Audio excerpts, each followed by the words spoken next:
എന്താണോ ഞെട്ടുന്നത്? ഞെട്ടിക്കുന്ന വാർത്തയാണ് ആശാനെ. നാടിനെ ഞെട്ടിച്ച ആതിര കൊലപാതകത്തിൽ പ്രതിയുടെ മൊഴി വിവരങ്ങളാണ് മീഡിയ വൺ പുറത്തുവിടുന്നത്. എന്താ പെട്ടെന്ന് വായിക്കേ. ആതിരയെ ജോൺസൺ കുത്തിയത് ലൈംഗിക ബന്ധത്തിനിടെ. ജോൺസൺ കുറ്റസമ്മതം നടത്തിയിരിക്കുന്നു. ആതിരയുമായി ലൈംഗിക ബന്ധത്തിൽ ഏർപ്പെടുമ്പോൾ കത്തി കഴുത്തിൽ കുത്തി വലിക്കുകയായിരുന്നു. അങ്ങനെയാണ് കൊലപാതകം നടത്തിയതെന്നാണ് ഇതിപ്പോ പോർട്ടലിൽ ലോട്ടറി അടിച്ച പോലെ. പോലീസ് ശേഖരിച്ച പ്രാഥമിക മൊഴിയിൽ നിന്നുള്ള വിവരങ്ങളാണ് നമുക്കിപ്പോൾ ലഭിക്കുന്നത്. അതിൽ ഏറ്റവും പ്രധാനപ്പെട്ട വിവരം, ഈ കൊലപാതകം നടന്നത് പ്രതിയും ആതിരയും തമ്മിൽ ലൈംഗിക ബന്ധത്തിൽ ഏർപ്പെട്ടുകൊണ്ടിരിക്കുന്നതിനിടെയാണ് എന്നതാണ് ആ പ്രതി പോലീസിനോട് സമ്മതിച്ചിരിക്കുന്ന കാര്യം. പൊന്നു മോനെ മഹാഭാവി, മഹാലക്ഷ്മി ഓട്ടോ പിടിച്ചു വരുമ്പോ വാഹനബന്ധം പ്രഖ്യാപിക്കണടാ. മുൻപ് പരിചയമുള്ളതിനാൽ തന്നെ ഉഭയസമ്മതത്തോടു കൂടിയുള്ള ലൈംഗിക ബന്ധമായിരുന്നുവെന്ന് പ്രതി പോലീസിനോട് പറഞ്ഞു. നമ്മൾ വിചാരിച്ചോ നല്ല ഊളി.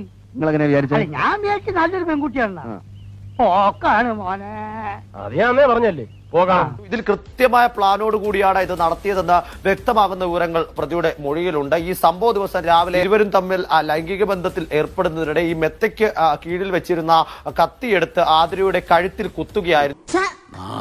ദോഷം പറയരുത്, കാളയുടെ ഒറ്റ കുത്തിനെ മരിച്ചു കൊടുത്തു. നിരവധി തവണ ഇയാൾ നേരിട്ട് ആതിരയെ കണ്ടിട്ടുണ്ടായിരുന്നു. നിനക്ക് ഈ കാട്ടുപോക്കാനല്ലാതെ വേറെ ആരെയും കിട്ടിയില്ലോടി? വണ്ടിയുടെ ബോഡി നന്നായിട്ട് കാര്യമില്ലല്ലോ മുതലാളി, എഞ്ചിനിലല്ലേ കാര്യം.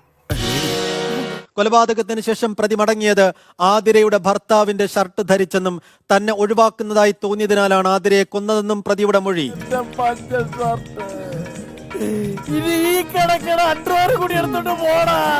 ഭർത്താവും പോകുന്നത് വരെ അയാൾ വീടിന്റെ പരിസരത്തും ആ പ്രദേശത്തുമായി കറങ്ങി നടന്നു. ശേഷം 9 മണിയോടെ കുട്ടികൾ സ്കൂളിൽ പോയി എന്ന് ഉറപ്പാക്കിയതിനു ശേഷം ഇയാൾ വീട്ടിലേക്ക് എത്തുകയും ഇങ്ങനെ ഒരു ആൾക്കൂട്ടത്തിൽ പറയാൻ പാടില്ലാത്തതാണ്, എന്നാലും ഞാൻ പറയുക. ഈ അവഹിതം എന്ന് പറയുന്നത് ഉണക്കമീൻ പോലെയാടി. നാട് മൊത്തം നാറിയാലും നമുക്ക് നല്ല രുചിയായിരിക്കും.